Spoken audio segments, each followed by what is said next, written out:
And Pondering, we back with another video. Come in, thumbs up this video, subscribe to the channel, hit the bell notification, hit all notifications so you have my videos in your possession each and every time I go live or I do upload. Shout out to all of y'all. It's Sunday, nice day outside. I wanted to come and talk about this Nicki Minaj lawsuit with a fan, Tamir, right? This is crazy. Subscribe, all of that. Make sure that you support the channel. The Cash App is in the description of the video as well. So listen, I want to talk about this because I just feel like it's for the reasons just like this is the reason why I don't feel comfortable. Like I would be remiss to say that to certain people who I talk to and I like that I kick it with them. But this is why I don't like getting close with people, because people, especially like with fans, it's like a lot of these fans, it's just like it's one way to support a person and to support their projects and like what they're doing, like their music, and feel like you can stand behind them as a human being. But it's another thing to try to get attached, and especially this right here. This is a negative. This is some sort of negative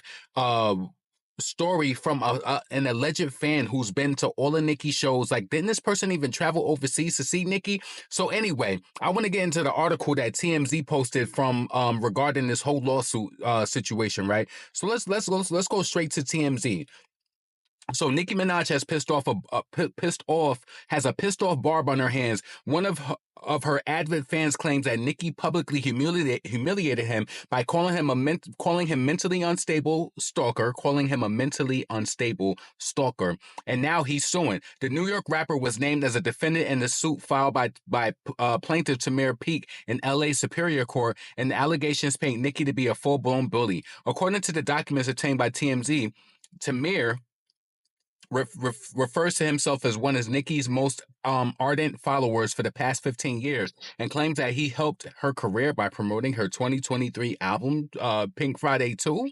Wow. When this was a collective effort from the fans, did Tamir come up with, like, this is crazy. But Tamir says that things soured in 2017. So if it soured in 2017, why you these people these people be bored. They don't have nothing else to do, nothing else going on. But anyway, let's continue. He said it soured in 2017, but according to the suit, Nicki went through her Nicki hate train phase, leading her to accuse fans like Tamir of being a paid mole sent to sabotage her. And listen, you don't think that this right here, this ain't gonna sabotage Nicki though. You know that this is not. Nicki been through worse. But you don't think that this is bad right here? Even doing this? Come on, you play right into the paid mole narrative. So he claims Nicki publicly ridiculed him, inviting him to her hotel on one occasion to film and embarrass him in front of 100,000 viewers on Instagram Live. When was this? And then if she did this, why didn't... Maybe I'm just not close to this person and I don't know about this. I'm not saying that, it didn't happen, but I doubt that this happened. Like, come on, this is some obsessed fan type shit. So he tried to embarrass her. The docs say that Nicki also mistreated him during a Super Bowl weekend event in 2020 when her husband Kenneth Petty battered him.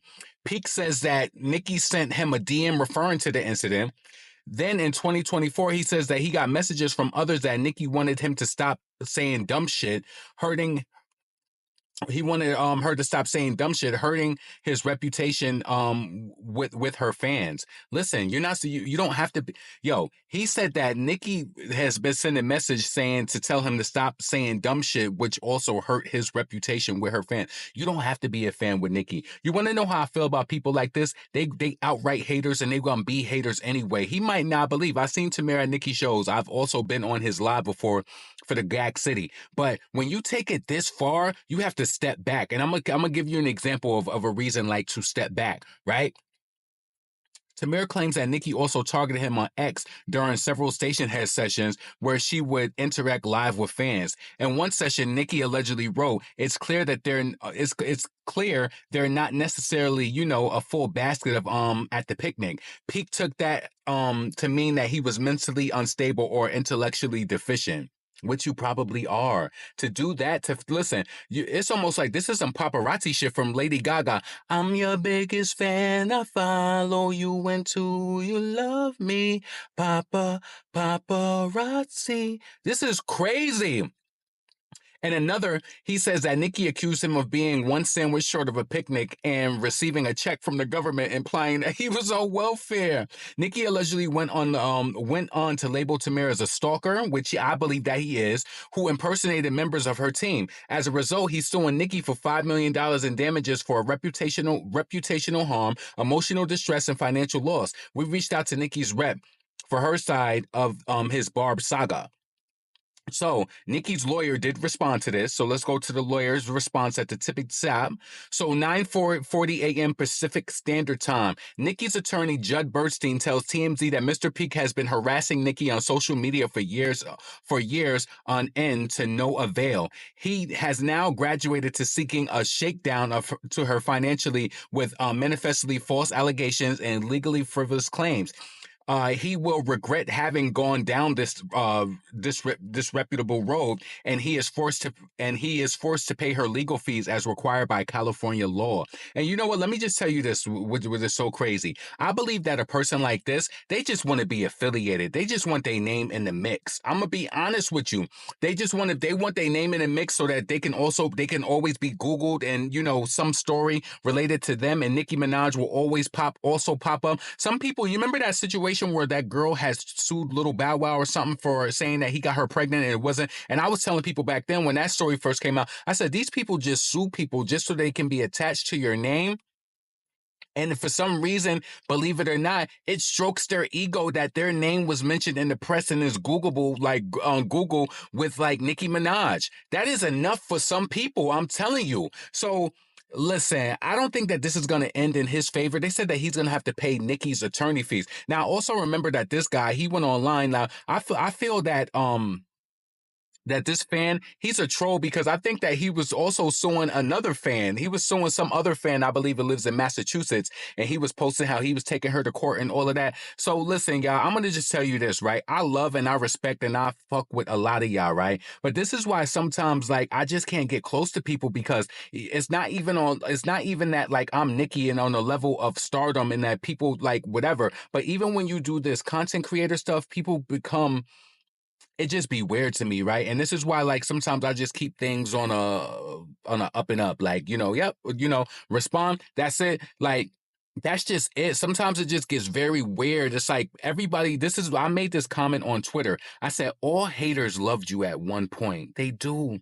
They love you so much, and then it's just something about it. Maybe you're not catering to them the right way. Maybe they're not feeling the love and then they just turn on you. But I think that this situation right here should teach Nicki a lot. Nicki, I think that one of her biggest one of the things that I love about her is her connection with her fans. But I think that you need to be extra careful not even just the who, but I think that everybody should just kind of be treated the same and that you don't bring people because I think that with Tamir, it was something inside of his mind that felt as though like going on all of these tour dates and seeing Nicki. And then mind you, even though he did all of that, he was still doing little funny stuff online. Nicki blocked this kid before. Like, yo, let me just open up and tell you this, right? Y'all know that I love Foxy Brown, right? So I had a personal experience with her that I felt as though that I was a little turned off by. But it's like, I'm human, Foxy is human, Nicki is human. It doesn't mean just because a person that they're a celebrity that they're not human. Things happen, right? So I was turned off by that. Now, for a moment, I did go online and I did like kind of like maybe like discreetly say things. And then the fans picked up on it. And the fans know that I've been in that community for a while. And so they kind of tapped me on my shoulder and they was just like, yo, that's wrong. Don't do that to her. You know that there's so many haters. There's so many people who hate Foxy Brown. It's like, why would you add to the people who hate on her? Don't do that. So I respected it and I understood because when you online and you see all of the people who say the negative things about Foxy, the people who say the negative things about Nicki, why would you want to file a lawsuit and try to like put that against her to have like, the public like, oh, now her fans are suing her on some shit. So Tamir, to me, once you do something like that, it's one and done. He knows that he's officially an op right now. That boy know that he a op. It ain't no way that you could come back. Did he deactivate too? Let me search and on Twitter and see that if he's on Twitter. Because listen, you know that he knows that he's not welcome anymore. He gotta know that he not welcome. Let me see if he deactivated Tamir. I don't see his page no more on Twitter.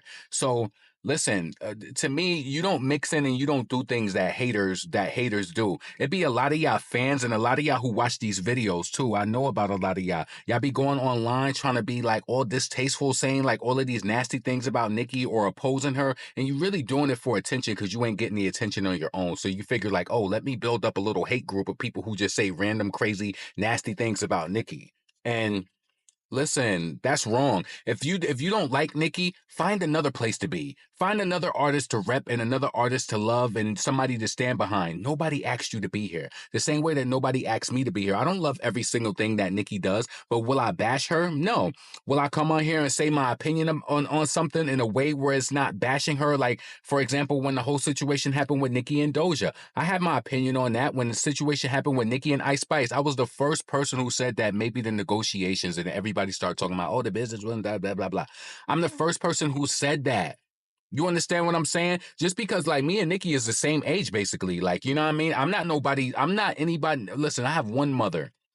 And that's the problem. Y'all going around calling people mother, mother, this, that, that. It's cool to like a celebrity and to support them and hold them down. And, especially we know the type of stuff that Nicki faces. But it's like a lot of y'all add to your own delusion. And then when you don't feel like you got what you want, you feel like you got contusion. It's like somebody that knocked you upside your damn head when in reality, stay in a fan's place. Do what you're supposed to do as a human being who supports a person. Listen, I'm happy when people expose themselves in manners like this because that lets you know who they really truly are. I also said this on Twitter earlier too. I love when a person exposes himself because then you don't got to figure it out. Allow them to expose themselves. Allow them to show the real. So listen, I think this Nicki probably is going to learn a lesson to just keep certain people at bay. Keep fans in the fans' place because these people overstep boundaries. And I think that with her doing this for so long, almost 20 years, she wants to bring some people in. She wants to bring some fans in. But that doesn't mean that a lot of these people are not walking around with unhealed, untreated, and unaddressed mental health issues. A lot of them are. They are. And that's just the point blank of it all. So listen, potent, pondering, never pandering. I've been here 10 minutes. Get in the comments. Let me know what you think about this ordeal with Tamir trying to sue Nicki. This is not going to work in your favor. It's not going to work at all. Nicki has never said his name on any of the spaces or anything like that. She's never mentioned his name. So I don't understand what he think he's going to get out of this at all. I don't know what you think you're going to get. You're not going to win. And then he's going to have to pay her legal fees. Like, this is just a waste of time. And he just wants his name associated with her in the algorithm. So it's just like Tamir, Nicki. That, to me, that's like busting a nut to some people. They just want their name associated with your name. Listen, potent, pondering, never pandering. Get in the comments. Let me know what you think about this whole ordeal. Subscribe to the channel. Support the channel. The Cash App is in the description of the video. And yeah, I'm up out of here. I'm going to make another video too. So yeah, make sure that you're on the lookout for that. Peace.